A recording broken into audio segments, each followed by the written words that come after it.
Deputado Antônio da Conceição questiona fatin soelisu ihatibar likisa nebe continua hamoso problema poluição ar. Deputado Partido Democrático Antônio da Conceição declara assunto lei husi plenária e Parlamento Nacional segunda-feira loronsa no recintolo fulang março tinangne. Deputado Dehang, população ihatibar posto administrativo Bazar Tete, município Likisa, lamenta tebes poluição ar lorlorong impacto husi soe no suno foer.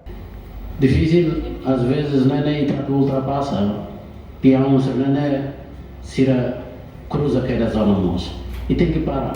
E quando para nem da coto careta coto né quase que ato provoca engarrafamento e às vezes acidente tá. A não precisa cara de trânsito sira rede dia claro zebra cross né liu e cruzamento sira porque nem sempre nem tem que ser de ambos os lados né ou entre quatro partes né tem que ser ida cruza depois atravessa a ida.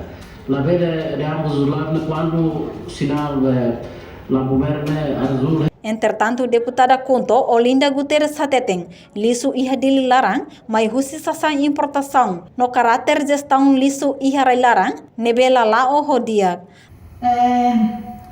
China, lilu China, nem tanto China, mas se leva China railang, hanessa moto, dia que Sira nebel, China se nebel lo que contrato bobot, se ne continuar quando tomai somos a ser uma faca agora o mata quer dizer maleu e Hanoi governo tão atenção tão vai nem cara está aqui na República ba lixo tu é Hanoi lixo se Tambane, deputada Olinda Husu Sira Nebel Loke Lozabot precisa preparar carreta liso, hoditula foer ba fakar iha fating lolos.